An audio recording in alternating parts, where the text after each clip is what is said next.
क्या आप जानते हैं कि भारत का पहला प्रधानमंत्री बनने की रेस में सरदार पटेल सबसे आगे थे, लेकिन आखिरी समय पर गांधी ने नेहरू को क्यों चुना?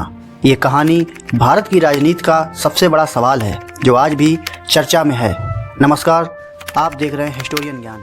नेहरू बने भारत के पहले प्रधानमंत्री, पटेल बने देश के लौह पुरुष। लेकिन क्या अगर पटेल प्रधानमंत्री बनते तो भारत का इतिहास अलग होता? इस सवाल का जवाब शायद किसी के पास नहीं है, पर सवाल जिंदा है। 1946 का साल भारत आज़ादी के दरवाजे पर खड़ा था। देश की सबसे बड़ी राजनीतिक पार्टी भारतीय राष्ट्रीय कांग्रेस आज़ाद भारत के नेतृत्व के लिए अपनी तैयारी कर रही थी। इस समय कांग्रेस अध्यक्ष का चुनाव हो रहा था और यह पद केवल प्रतीकात्मक नहीं था। जिसे कांग्रेस अध्यक्ष चुना जाता वही स्वतंत्र भारत का पहला प्रधानमंत्री बनता।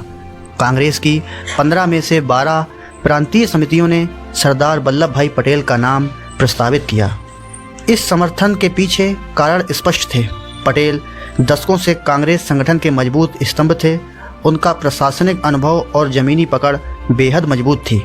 वे गांधी के सबसे भरोसेमंद सहयोगियों में से एक माने जाते थे। लेकिन कहानी यहीं से मोड़ लेती है। जब यह नामांकन गांधी जी तक पहुंचा, उन्होंने एक असामान्य हस्तक्षेप किया। उन्होंने कहा, अगर नेहरू को पता चलेगा कि उन्हें किसी ने नामांकित नहीं किया तो उन्हें बहुत दुख होगा और वे पीछे नहीं हटेंगे। मुझे नहीं लगता वे मानेंगे। यानी गांधी जी को यह आशंका थी कि अगर नेहरू को पार्टी अध्यक्ष नहीं बनाया गया तो वे असंतुष्ट हो सकते हैं। इसके बाद गांधी जी ने पटेल से खुद बात की और उनसे अनुरोध किया कि वे अपना नाम वापस ले लें, और पटेल ने गांधी के कहने पर चुपचाप अपना नाम वापस ले लिया। मेरे उत्तराधिकारी कहकर संबोधित किया था। यह बात इतिहास में दर्ज है और कई संदर्भों में देखी गई है। ये कथन एक महत्वपूर्ण पत्र में आया था जिसे उन्होंने 20 जुलाई 1946 को लिखा था। पत्र में लिखा था, नेहरू मेरे उत्तराधिकारी होंगे। वह मेरे जैसे नहीं हो सकते और ना मैं चाहता हूँ कि वह मेरी तरह हों।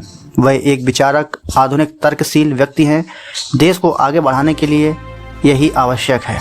यह चिट्ठी गांधी जी ने कांग्रेस कार्य समिति और जनता को एक संदेश के रूप में लिखी थी, जो हरिजन पत्रिका में प्रकाशित हुई। गांधी जी ने नेहरू में उस समय भारत की छवि देखी थी जो आने वाले समय में वैश्विक मंच पर खड़ा हो सके।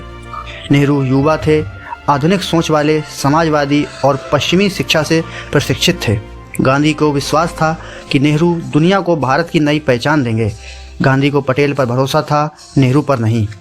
गांधी को विश्वास था कि अगर वे पटेल से कहेंगे तो वह मान जाएंगे, लेकिन अगर नेहरू असहमत हुए तो वे विद्रोह कर सकते हैं या अलग राह चुन सकते हैं।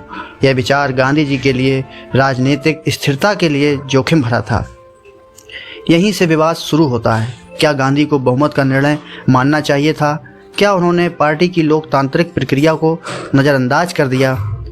क्या नेहरू को खुश रखने के लिए उन्होंने पटेल के साथ अन्याय किया? इन सवालों के उत्तर आज भी इतिहास के गलियारों में गूंजते हैं। गांधी का यह निर्णय राजनीतिक यथार्थ, भावनात्मक संतुलन और आदर्शों की टकराहट का उदाहरण है। आज भी यह सवाल लोगों को सोचने पर मजबूर कर सकता है। क्या भारत का इतिहास कुछ और होता अगर सरदार पटेल पहले प्रधानमंत्री बनते?